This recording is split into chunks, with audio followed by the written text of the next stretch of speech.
Friends, தமிழ்லேருந்து டிஎன்பிசியில் கேட்கக்கூடிய தமிழ் அறிஞர்கள் அவர்கள் செய்த தொண்டு என்ற தலைப்பிலேருந்து மறைமலை அடிகளாரை பற்றி பார்க்கலாம்.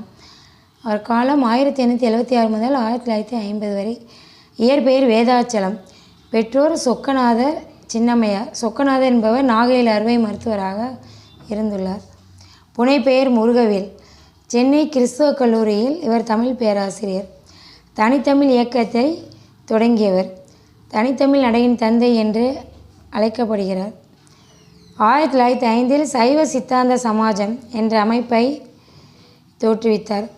பல்லாவரத்தில் ராமலிங்க வள்ளலாரின் கொள்கைப்படி 22/4/1911 சமரச சுத்த சன்மார்க்க சங்கம் தொடங்கினார். பின் அதனை பொதுநிலை கழகம் என பெயர் மாற்றம் செய்தார். திருமுருகன் அச்சுக்கூடத்தை ஏற்படுத்தி பல நூல்களை வெளியிட்டார். மணிமொழி நூல் நிலையம் என்ற நூலகத்தை ஏற்படுத்தினார். திருநெல்வேலி சைவ சித்தாந்தம் தோன்றுவதற்கு இவரே காரணமாக இருந்தார். ஞானசேகரம் என்ற இதழை நடத்தினார்.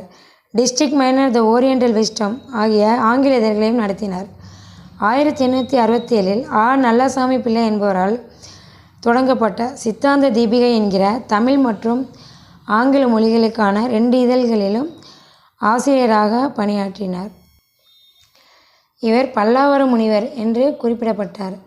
இவரது படைப்புகள் பொருந்தும் உணவும் பொருந்தா உணவும் 1921 வெளியிடப்பட்டது. மனித வசியம் அல்லது மனக்கவர்ச்சி 1927. மக்கள் நூற்றாண்டு ஊர் வாழ்க்கை 2 தொகுதிகளாக 1933 வெளிவந்தது. யோக நித்திரை அறித்துயில் 1922 வெளிவந்தது. தொலைவில் உணர்தல் 1935 வெளிவந்தது. மரணத்தின் பின் மனிதர் நிலை 1911. சாகுந்தல நாடகம் சமஸ்கிருதத்திலிருந்து மொழிபெயர்க்கப்பட்டது. சாகுந்தல நாடக ஆராய்ச்சி 1934. ஞானசேகரம் மாதிகை 1902. Thank you guys. நெக்ஸ்ட் வீடியோவில் சி. இலக்குவனார் அவரை பற்றி பார்க்கலாம். தேங்க்யூ.